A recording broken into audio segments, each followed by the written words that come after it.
So, where'd you get this hoodie?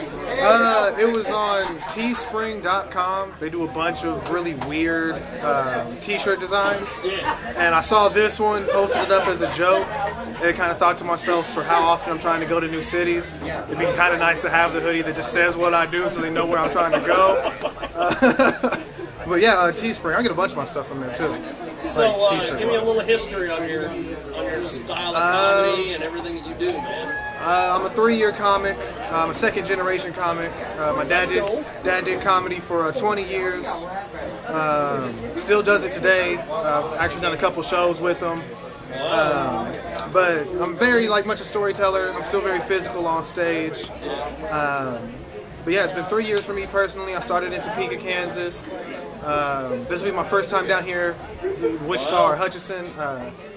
But I do a lot in Topeka, Lawrence, and Kansas City. I run 2 shows, work as a promoter for that as well. So where do you get your inspiration and everything for comedy?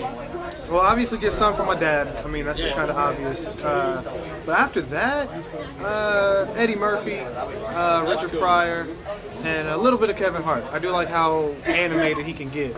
So yeah. But just really anybody, honestly. If I think you're funny. When you sit down to write comedy, is there a ritual you go through, or do you just you come up with something, you're driving down the road, you pull over and write it down? Yeah, that's normally how it is. I read a bunch of news articles, find something that hits a nerve, that gets a few jokes going, and immediately stop and just type down what the article was about so I could go back and kind of work with it some more on some local stages. And just be able to read that one topic and then say, all right, well, I'm going to go do this. So yeah. But no, I can't do the writing down just randomly. I can't do that personally. How do you deal with hecklers on stage?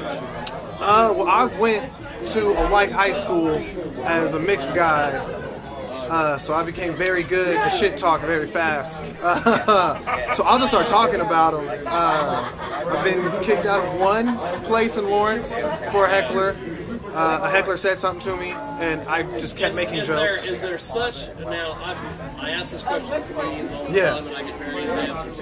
Is there ever, is it a bad room, or is it just you don't have what it takes to get the room going?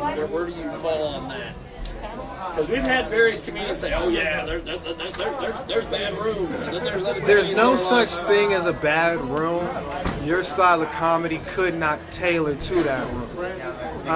Because I've gone to some places, done exceptionally well, and then next day performing in a different bar, and nobody liked what I'm saying. So it really depends on who's there. And that's that, you got to be able to gauge the audience and say, all right, well, this is what they're really enjoying, so let's stick with that, and not, well, I'm gonna force what I do down their throat, because you're not gonna be loved at that place. So there's no such thing as a bad room, but you just got to tailor what you do. Well, that's cool. Well, before I let you go, how do we find you online? Best spot to find you. Best spot is for Facebook. Dominique Anthony Davis. I'm one of the few comedians I know. If you really want to see me, want to hear about more shows, add me on Facebook. That is my personal Facebook page. You hear about all my shows, anything I'm promoting, hear just about me. I just like to promote myself. Good stuff. Good to see you. Yeah, thank you. Good stuff.